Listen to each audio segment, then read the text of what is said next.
नमस्कार students, welcome to GSS classes. तो आज का हमारा टॉपिक है परसेंटेज यानी कि प्रतिशत। हर बार की तरह पहले हम बेसिक कॉन्सेप्ट पे चर्चा करेंगे, बेसिक कॉन्सेप्ट को समझेंगे परसेंटेज के, और उसके बाद कुछ एग्जांपल करेंगे उस कॉन्सेप्ट को अप्लाई करते हुए, ताकि आप कॉन्सेप्ट को बेहतर समझ सके और एग्जाम्स में आने वाले क्वेश्चंस को बड़े आराम से सॉल्व कर सके। तो शुरू करते हैं बेसिक कॉन्सेप्ट से। तो परसेंटेज का कॉन्सेप्ट क्या है, प्रतिशत का, कि परसेंटेज होता क्या है, प्रतिशत होता क्या है। देखिए, कोई भी वस्तु या कोई भी नंबर, यहां हम नंबर पे बात करेंगे, अरिथमेटिक की बात करें तो नंबर की बात करेंगे। मान लीजिए एक नंबर लेते हैं हम 525। 525 हमने एक नंबर लिया है उदाहरण के तौर पे। ये जो नंबर है अपने आप में 100% होगा या 100% होगा। हम ये कह सकते हैं कि कोई भी संख्या, कोई भी नंबर अपने आप में अगर वो संपूर्ण है तो वो 100% है। मतलब इस संख्या की अगर मैं 100 हिस्से करूं तो 100 के 100 हिस्सों की वैल्यू वो संख्या खुद होगी। यहां 525 अपने आप में कितना है, 100% है। अब आप लोगों ने पहले भी सीख रखा है कि प्रतिशत निकाला कैसे जाता है, उसी पे थोड़ा चर्चा करते हैं हम लोग, उसको थोड़ा इजी वे में लेके जाते हैं। अगर मैं कहूं इस 525 का 25% निकालो जी, कितना, 25% निकालो। तो हम क्या करते थे, किसी भी संख्या का जब कुछ परसेंटेज निकालना होता है, जैसे कि इसका निकालना है, तो हम क्या करते हैं, जितना परसेंट है उससे गुणा करके उस परसेंटेज की जगह पे बट्टा में कितना लगा देते हैं, 100। अब ये क्यों लगाते हैं, इसका क्या मतलब है कि कोई भी संख्या अपने आप में वो खुद का कितने परसेंट है, 100% है। संपूर्ण कितना है, 100%। तो जैसे ही उस संख्या को मैं 100 से भाग करूंगा, उसको 100 हिस्सों में बांट दूंगा, तो कितने परसेंट की वैल्यू आ जाएगी। जब 100 को मैं 100 हिस्सों में बांटूंगा तो 1% की वैल्यू आ जाएगी। तो जैसे ही मैं किसी संख्या को 100 से भाग करूंगा तो 1% की वैल्यू आएगी। और उस 1% की वैल्यू को जब जितना परसेंट हमसे पूछा गया है, इस सवाल में कितना 25% पूछा गया है, उससे मल्टीप्लाई करूंगा तो उतने परसेंट की, यानी कि यहाँ पे 25% की वैल्यू आ जाएगी। तो कैसे निकाल रहे हैं हम लोग, 525 को मैं जैसे ही इससे भाग कर दे तो कैसे निकालेंगे, 525 को हम जो करता है उसको काटते हुए गुणा कर देते हैं, तो ये 4 आ गया। तो हम क्या कर देंगे, इसको 4 से काटेंगे, 1 4 दिया 12, 1.25, 131.25 हमारा आंसर आ गया। अब एक और उदाहरण लेते हुए मैं क्या करता हूं, इस बार मान लो एक नंबर एज्यूम कर लेता हूं, 820 मैंने एज्यूम कर लिया। एक एग्जांपल ले रहा हूं, 820। तो ये इस 820 का हमको अगर 20% निकालना है, तो वही बात कि 20% निकालने के लिए क्या करते हैं, हम इस परसेंटेज की जगह पे क्या लगा देते हैं, 100, यहां परसेंटेज उड़ा देते हैं और बीच में गुणा का निशान लगा देते हैं। तो क्या हुआ, इसको डायरेक्टली काटा 5 से, और इस पूरे को मैं 5 से काट दूंगा, तो 5 एकम 5, 6 पंजे 30 और 4 164 आ गया। तो अब आपने सीख लिया कि परसेंटेज एग्जैक्टली निकालते कैसे, किसी संख्या को 100 हिस्सों में भाग करके जितने परसेंट की वैल्यू चाहिए उतने से गुणा कर देते हैं। एग्जाम में क्या करता है, हमसे कई बार कुछ टिपिकल परसेंटेज पूछ लेता है। कई बार क्या बोल देगा, किसी नंबर का 16.66% निकालो, कभी कहेगा 33.33% निकालो, कभी कहेगा 12.5% निकालो। तो यहां क्या, अब मैं अगर किसी नंबर का बोलूं कि यार मान लो 82 का ये निकालो आप 16.66%, तो आप क्या करने बैठ जाओगे, यहां से ये हटाओगे, नीचे 100 से आप इसको, आप परसेंटेज के निशान को हटाओगे, नीचे 100 से भाग करोगे, और फिर इसको पहले 16.66 से गुना करोगे, फिर काटोगे। बहुत टाइम कंज्यूमिंग हो जाता है। तो इसके लिए मैं आपको एक शॉर्ट ट्रिक बताता हूं, थोड़ी सी प्रैक्टिस करने की जरूरत है, उसके बाद ये सब मल्टीप्लिकेशन, पॉइंट्स वाले मल्टीप्लिकेशन के झमेले से निकल जाएंगे आप लोग। तो शुरू करते हैं कि वो शॉर्ट ट्रिक क्या है और कैसे काम करती है। चलो शुरू करते हैं। अगर मैं एक नंबर ले लेता हूं, यहां पे 300 ले लेता हूं। अगर मैं इस नंबर का आपसे 50% पूछूं, आप लोग सिंपली क्या करने वाले हैं, 50 से के बटा 100 लिखने वाले, इसको उड़ा देने वाले, बीच में गुणा का निशान। तो पहले अपन अगर इसको काटते हैं तो कितना आता है, 1/2। तो आपको पहले से ही पता 50% कितना होता है, आधा, 1/2। जब 100% अपने आप में पूरा है, 100 का आधा कितना होता है, 50। तो 50% निकालने के लिए ये करने की बजाय मैं क्या कर देता हूं, इस नंबर को डायरेक्टली आधा कर दूं, 2 से भाग कर दूं, तो 150 मेरी वैल्यू आ जाएगी। इसको काटते ही मुझे पता चल गया कि 50% कितना होता है, आधा। अब यही मैं अगर इसी नंबर का 50% नहीं पूछ के 25% पूछ लूं, तो अब आप क्या करने वाले हैं? आपको पता ही 25%, 100 का 1/4 चौथा हिस्सा कितना होता है? 25। तो इस नंबर का भी मैं क्या कर देता हूं? 1/4 कर देता हूं, तो मेरे पास वैल्यू आ जाएगी, डायरेक्टली मेरे पास वैल्यू आ जाएगी। 4 से काटने पे 75, तो मैंने बोल दिया 25% कितना होता है इसका? 75। अब आपको पता था कि 50% कितना होता है? आधा, यानी कि 1/2। 25% कितना होता है? 1/4। लेकिन ऐसी बहुत सारी संख्याएं हैं, 100 के ऐसे बहुत सारे पार्टीशन हैं जो एग्जैक्टली आपके दिमाग में नहीं होंगे, अभी आपके दिमाग में नहीं होंगे, जबकि वो वैसे ही क्वेश्चन एग्जाम में पूछ लेता है और हमको फिर मल्टीप्लाई करना पड़ता है। हम वैसे पार्टीशंस पे चर्चा करते हैं कि वो वाले पार्टीशंस हो गए क्या है। 50% की क्या वैल्यू होगी? 1/2। तो 1/3 की क्या वैल्यू होगी? 33.33। वैसे इसका दुगना कर दूं, 2/3 कितना होता है? 66.66। अब अगर मेरे को कोई बोले कि किसी नंबर का 33.33% निकालना है, तो मैं उस नंबर को 33.33 से गुना करके 100 से भाग करने की बजाय क्या करूंगा? डायरेक्टली 3 से भाग कर दूंगा। वैसे ही मेरे से कोई 66.66 पूछेगा, तो मैं उसको इससे गुणा करके 100 से भाग करने की बजाय क्या करूंगा? सीधा उस नंबर का 2/3 कर दूंगा। क्यों किया? देखो मैंने क्या किया, 75 लिया, इस 75 का अगर मेरे को 66.66 निकालना है, तो मैं क्या करूंगा? ट्रेडिशनल वे में इसको 100 से क्या करूंगा? भाग करूंगा और 66.66 से गुणा करूंगा। तो यहां मैंने क्या कर लिया, अब मैं तो अगर मैं इसको 33.33 से काटता हूं, तो ये कटेगा 3 बार, ये कटेगा 2 बार, तो डायरेक्टली हुआ क्या? 2/3 हुआ। तो ये मैंने पहले ही याद कर लिया कि 66.66 100 का कितना पार्टीशन होता है? 2/3। तो मेरे को डायरेक्टली उस नंबर का 2/3 करना है। ये मल्टीप्लिकेशन करने की और 100 से भाग करने की जरूरत नहीं पड़ी। अब और पार्टीशन पे चर्चा करते हैं। अब अगर आपको किसी नंबर का 1/4 बोलूं, तो कितना होगा उसका? 25% होएगा। आपने 100 का चौथा हिस्सा कितना होता है? 25। तो उस नंबर का अगर 25% निकालना है, तो क्या कर लेंगे? हम उस नंबर को 4 से भाग दे देंगे। 2/4 तो 1/2 ही हो गया। अब मैं अगर उसी नंबर का 3/4 कर लूं, तो कितना हो जाएगा? जब 1/4 की वैल्यू 25%, तो 3/4 की 75%। ऐसे ही मैं 1/5 की बात करूं, तो 100/5 कितना होता है? 20। तो 1/5 की वैल्यू 20%, 2/5 40%, 3/5 60%, 4/5 80%, 5/5 तो भैया 1 हो गया, पूरा 100%। ऐसे ही 1/6 की वैल्यू निकाल लेते हैं। 1/6 की वैल्यू होती है जी 16.66। तो जब किसी नंबर का 16.66 निकालने की बात आए, तो अपने उसको क्या कर देना? डायरेक्टली 1/6 कर देना है। वहीं अगर मैं 2/6 करूंगा, तो ये कितना हो गया? 1/3 हो गया, तो वही आ जाएगा 33.33 आ जाएगा। 3/6 तो 1/2 ही हो गया। वही 4/6 करूंगा, तो फिर से 2/3 हो गया। तो 2/3 की क्या वैल्यू होती है? 66.66%।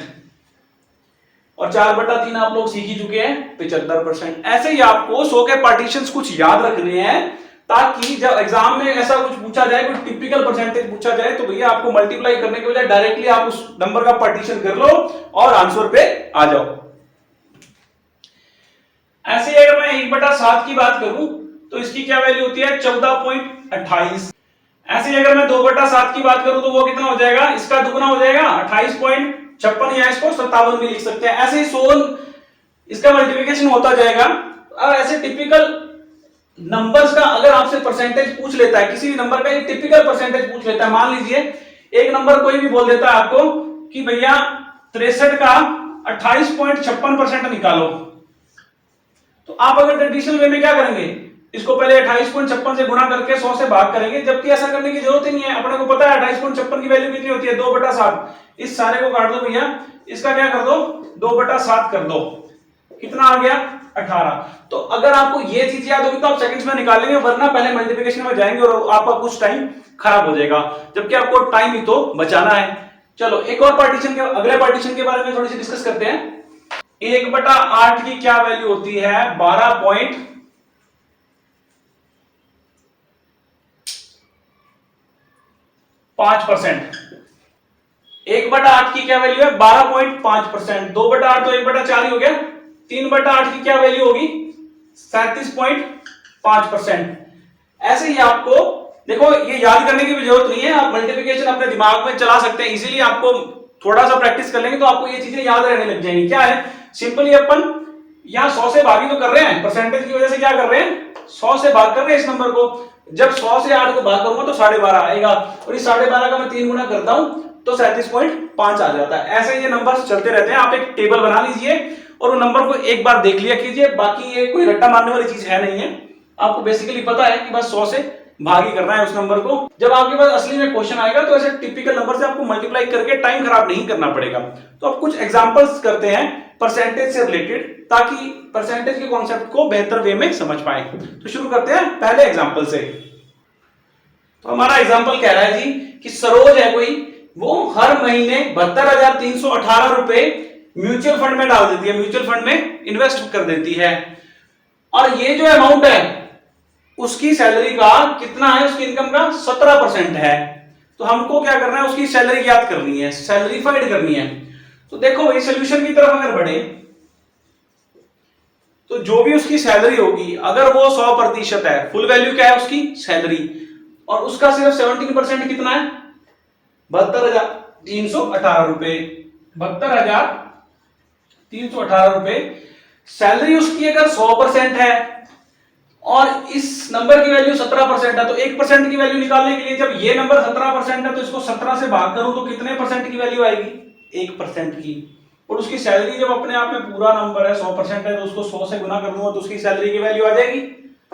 तो और कुछ करने की जरूरत नहीं है, बस काटा पीटी करनी है, गुणा भाग करना है हमको, तो ये अपन कर लेते हैं।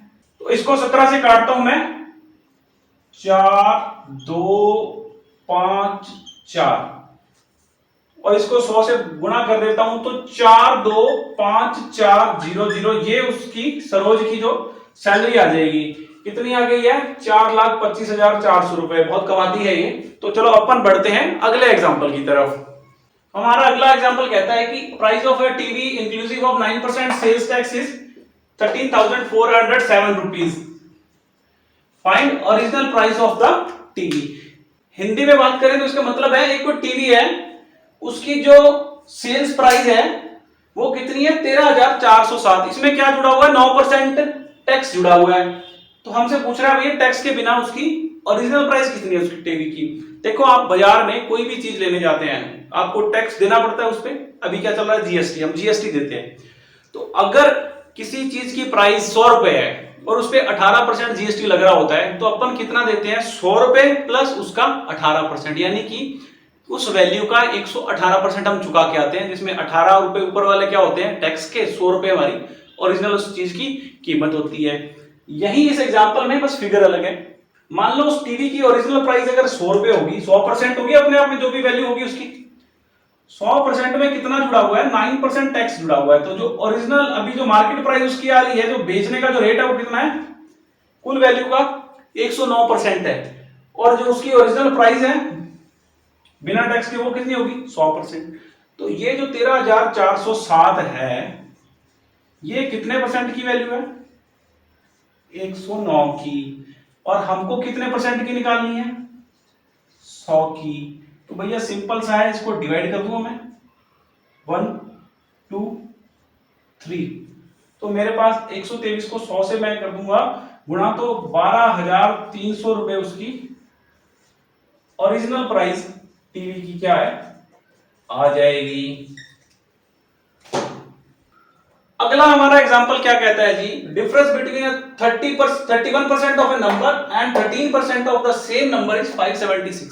कोई एक नंबर है, हमें नहीं पता क्या, उसका 31% और उसी का 13%, अगर 31% में से 13% उसी नंबर का मैं माइनस करूंगा तो उसकी वैल्यू कितनी है 576। भैया एक ही नंबर है, उसका 31%, कोई एक वैल्यू आएगी उसमें से उसका 13%, अगर ये माइनस करूंगा तो वैल्यू कितनी आ रही है 576।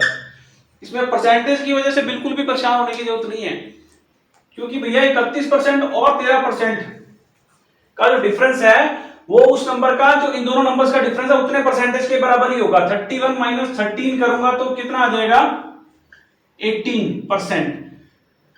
तो ये जो नंबर है 576 उस ओरिजिनल नंबर का कितना परसेंट होगा, जो इनका डिफरेंस है, कितना डिफरेंस है 18%। तो 576 ओरिजिनल नंबर का, ओरिजिनल नंबर कितने परसेंट होता है अपने आप में 100, लेकिन 576 कितने परसेंट की वैल्यू है 18 की।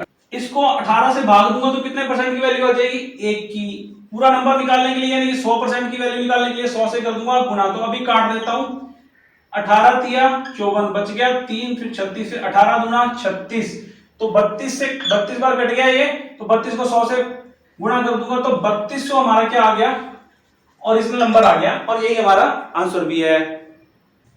तो हमारा अगला एग्जांपल काफी अच्छा एग्जांपल है, चलिए पढ़ते हैं क्या है। A man deposit 10% of his salary in PF. कोई एक आदमी है वो अपनी सैलरी का 10% पीएफ में डाल देता है। अब भाई उसकी पूरी सैलरी तो अपने आप में कंप्लीट नंबर है, तो कितने परसेंट है वो 100% है ना उसकी सैलरी तो अपने आप में, ठीक है। उसका 10% उसने क्या कर दिया पीएफ में डाल दिया, तो 100 का 10% 10 रुपए डाल दिए, 10% डाल दिया तो बचा कितना 90% हमारे पास बच गया। अब आगे क्या कहता है, ही सेव्स 30% ऑफ द रिमेनिंग।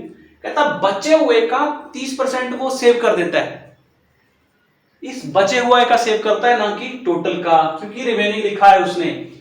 अब भाई बचे हुए का कितना परसेंट 30%, तो इसको मैं गुणा कर दूंगा तो ये कितना आ जाएगा 27 आ जाएगा, 27% आ जाएगा, 9 27। तो भैया इस 90 में से 27% तो उसने सेव कर दिया, बचत खाते में डाल दिया। अब कितना बच गया 63%। अब इस 63% के बारे में क्या कहता है, ratio of his expense on medicine and groceries is 3:4 from remaining salary. ये जो 63% बचेगी ना, इसको वो दो चीजों पे खर्च करता है, ग्रोसरी और मेडिसिन। और उनका रेशियो क्या है, मेडिसिन और ग्रोसरी का रेशियो क्या है, यहां पे लिख लेता हूं, ये मेडिसिन ये ग्रोसरीज, इसका रेशियो है 3:4। रेशियो वाले चैप्टर में हम सीख चुके हैं रेशियो का क्या मतलब होता है। अगर यहाँ 3:4 दे रखा है तो जो भी टोटल वैल्यू है उसके अपन टोटल रेशियो का टोटल कितना हो गया 3:4, 3 + 4 7 हो गया। तो जो भी टोटल वैल्यू उसके 7 हिस्से कर लेंगे और उसमें से 3 हिस्से इसके पास है, 4 हिस्से इसके पास है। टोटल वैल्यू कितनी है 63%। उसके कितने हिस्से कर रहे हैं 7। मेडिसिन के पास कितने हिस्से हैं 3, तो ये आ गया 9। मेडिसिन के पास 27% है इसमें से, और ग्रोसरी के लिए इसको 4 हिस्से मिलेंगे तो इसके पास कितना है 36% है। मेडिसिन के पास 27%, ग्रोसरी के पास 36% उसकी कुल इनकम का इस 100% का है। तो भैया मेडिसिन वाले 27% की वैल्यू कितनी है 2700। इस 27% की वैल्यू कितनी है 2700। वहीं 1% की वैल्यू के लिए क्या कर दूंगा, इस 2700 को 27 से भाग कर दूंगा। और भैया सैलरी जो उसकी है टोटल वो अपने आप में कितनी होगी 100%। पूरा नंबर क्या है सैलरी है, तो मैंने कर दिया 27 से भाग, यहां आ गया 100, 100 को 100 से गुना किया तो कितना आ गया 10,000 रुपए उस आदमी की तनख्वाह है। ये हमारा सोल्यूशन हो गया। तो इसी के साथ हमारा परसेंटेज का वीडियो यही खत्म होता है। अगले हमारे वीडियो से परसेंटेज से रिलेटेड आने वाले हैं, जैसे कि simple interest and compound interest, profit and loss etcetera. तो हमसे जुड़े रहिए। हमारा चैनल जीएसएस क्लासेस अगर आपने सब्सक्राइब नहीं किया तो जल्दी से सब्सक्राइब कर लीजिए और हमारा ये वीडियो जल्दी से जल्दी अपने दोस्तों के साथ शेयर कर लीजिए ताकि उनको भी इस वीडियो का बेनिफिट मिल सके। जल्दी मिलते हैं अगले वीडियो में। Thank you.